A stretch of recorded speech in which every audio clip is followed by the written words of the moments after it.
Hello YouTube family. तर आज आपण बनवणार आहे अगदी अस्सल महाराष्ट्रीयन चवीचं झणझणीत आणि पौष्टिक शेपू पालक वरण. हे वरण एकदा जर तुम्ही खाल्लं तर पुन्हा पुन्हा बनवाल. तर चला मग शेपू पालक वरण कसं बनवायचं तर रेसिपी बघू. तर त्यासाठी घ्यायचं शेपू आणि पालक घ्यायची, लसण, एक टमाटर आणि एक वाटी तुरीची डाळ घ्यायची. नंतर इकडं तुरीची डाळ स्वच्छ पाण्याने धुवून घ्यायची. इथं मी 2 पाण्याने वॉश करून घेतली तुरीची डाळ. नंतर घ्यायचं कुकर.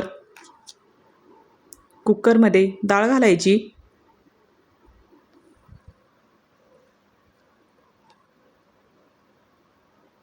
आणि त्यामध्ये 1 ग्लास पाणी घालायचं.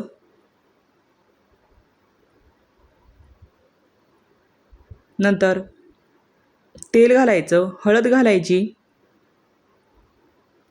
आणि 2 शिट्ट्या कुकरच्या करून घ्यायच्या अगोदर.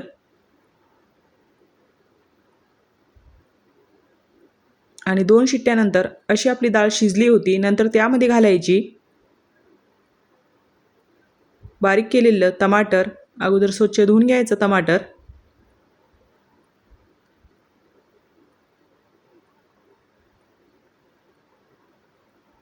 नंतर इकडं वटाणे घालायचे थोडे.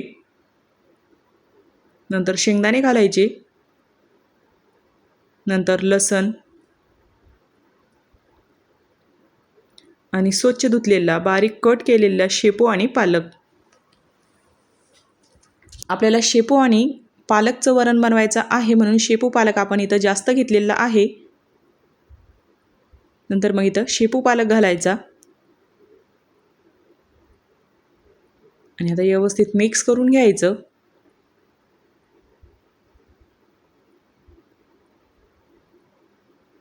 आणि इथं झाकण बंद करून परत आपल्याला 3 शिट्ट्या काढून घ्यायच्या आहेत डाळीच्या आणि भाज्यांच्या. आणि 3 शिट्ट्यानंतर अशी आपली ही शेपू पालक वरण व्यवस्थित शिजलं होतं. नंतर त्याला मॅश करून घ्यायचं. व्यवस्थित सर्व भाज्यांना मॅश करून घ्यायचं.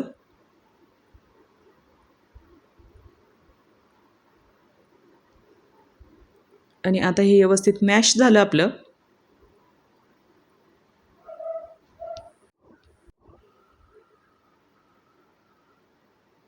आणि मॅश झाल्यानंतर इकडे ठेवायचं आपण पातेलं.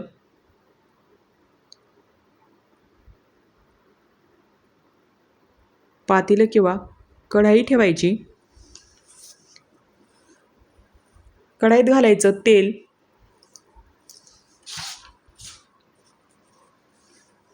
आणि तेल गरम झाले की मोहरी घालायची.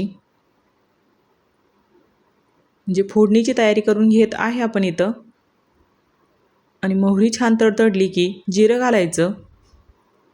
नंतर लाल तिखट घालायचं 1 चमचा आणि व्यवस्थित फ्राय करून घ्यायचं. नंतर थोडा अंबारी मसाला, गरम मसाला,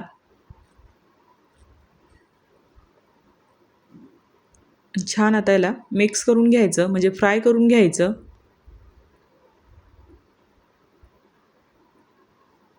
आणि थोडं पाणी घालून परत आपल्याला हे शिजून घ्यायचं आहे. नंतर थोडी हळद घालायची आणि 2 ते 3 लाल मिरच्या आणि व्यवस्थित आता फ्राय करून घ्यायचं.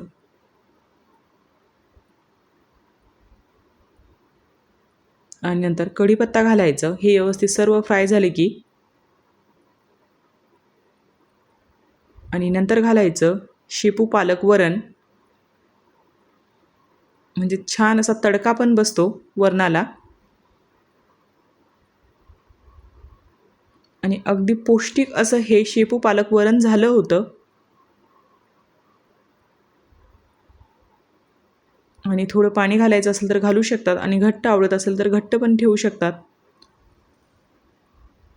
आणि छान असं हे घट्टसर आपलं इथं शेपू पालक वरण तयार झालं होतं.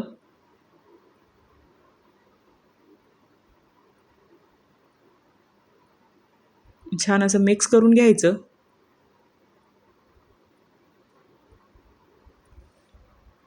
नंतर घालायचं चवीनुसार मीठ घालून घ्यायचं.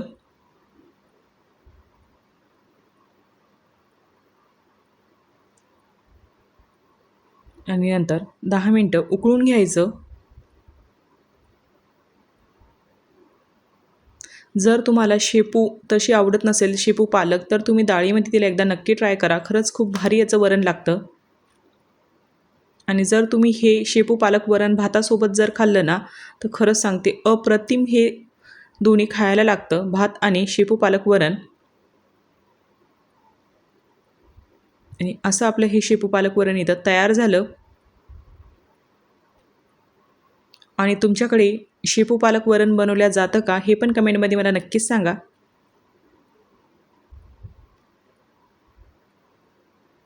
चला आता इथं मी गॅस बंद करून टाकला, म्हणजेच आता आपलं हे शेपू पालक वरण इथं तयार झालं होतं.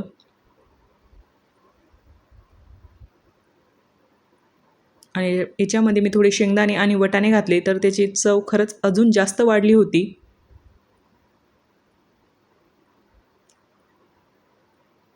नंतर आपण इकडं प्लेटिंग करून घेतली.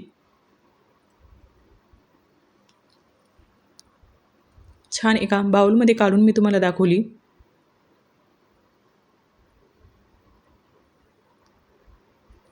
आणि तुम्ही जर न्यूज वगैरे बघत असाल तर तुम्हाला माहितीच असेल की आता सध्या खूप अशा गोष्टी खाण्यापिण्याच्या गोष्टीमध्ये भेसळ वगैरे चालू आहे, की याच्यामध्ये भेसळ निघाली, त्याच्यामध्ये भेसळ निघाली. तर त्यासाठी असे घरच्याच गोष्टी सगळ्यांनी खायला पाहिजेत, मला तरी असं वाटतं. आणि मुलांना तर घरच्याच गोष्टी द्यायला पाहिजेत. आणि असं आपलं शेपू पालक घट्टसर वरण इथं तयार झालं होतं.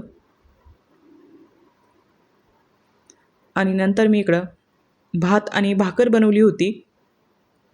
तुम्ही चपातीसोबत पण खाऊ शकतात, भाकरीसोबत पण छान लागतं आणि तसं तो भातासोबत पण भारीच लागतं. तुम्ही कशासोबत पण ट्राय करू शकतात. आणि जर तुमच्या मुलांना जर आवडत असेल ना, तर त्याला भातासोबत द्या आणि छान त्याच्यावर तूप टाका. खरंच खूप भारी लागतं, म्हणजे लहान मुलं पण आवडीने खातील.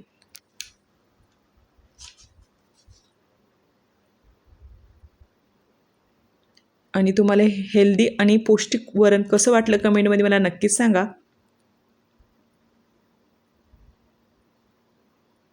तर चला मग, थँक्यू.